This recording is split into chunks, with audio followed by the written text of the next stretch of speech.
సమాధులు పెట్టి తయారు చేసేవాడు. చెప్పండి ఏ పెట్టి? సమాధి బాక్స్ కదండి, సమాధి పెట్టి తయారు చేశాడు అనమాట.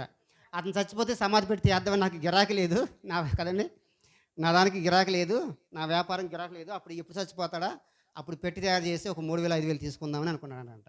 అది ఎందుకు అడిగాడు? నిజంగా మంచి కోసం అడగలేదు అతను. ఇతని వ్యాపారం దెబ్బతిని బాగున్నావా బాగున్నావా ఆరోగ్యం బాగుంది ప్రతి అడుగుతుంది. ఎందుకని? ఇంకా బాగలేదే అంటే ఇంకా రావట్లేదంటే ఏమవుద్ది? ఆయన కోసం రెడీగా చేసుకుందామని. అంటే మంచి ఉద్దేశం అడగలేదు. దేవుడు స్వాభావికంగా ఆయన ఎవరు చెప్పండి? నీతిమంతుడు. మనం ఏమనుకుంటాము? ఒక మంచి పని మనుషులు ఏం చేస్తారు? మనల్ని మెప్పించడానికి ఒక మంచి పని చేస్తారు. దాని వెనకాల దురుద్దేశం ఉంటుంది. ఈ వ్యక్తి మంచిగా అడిగాడు, బాగున్నావు అని. కానీ ఆ తాతగారు అనుకున్నాడు, నిజంగా నా క్షేమం కూర అడిగాడేమనుకున్నాడు. కానీ నిజమేంటి చెప్పండి? చచ్చిపోతే ఈ బాక్స్ తయారు చేద్దామని.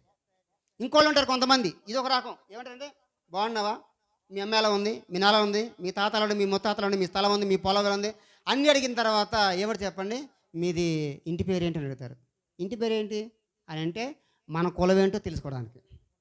చెప్పండి, మన కులవేంటో తెలుసుకోవడానికి మీ అమ్మ పేరు ఏంటి, మీ నాన్న పేరు ఏంటి, మీ నాన్న ఉద్యోగం ఏంటి, మీ అమ్మ ఉద్యోగం ఏంటి, మీరు ఎంతమంది పిల్లలు, మీ స్థలం, మీ పొలం అని చివరికి వచ్చిన తర్వాత మీ ఇంటి పేరు అడుగుతారు. ఎందుకు అడిగాడు ఇంటి పేరు? మంచిగా ఉన్నవాడికి ఇంటి పేరుతో సంబంధం ఏముంది? ఇంటి పేరు ఎందుకు అడిగాడు అంటే, అక్కడ ఈ ప్రాంతం నువ్వు ఏ కులము అడగడానికి మాత్రమే అడిగాడు. అదనమాట. ఇలా ఉంటాయి మనుషులు యొక్క హృదయాలు. అంటే మనసులో ఒకలా ఉంటుంది, పై ఉంటుంది, కానీ లోన మాత్రం ఏముంటుంది? బాగోదు. అందుకే చెప్పాడు, నువ్వు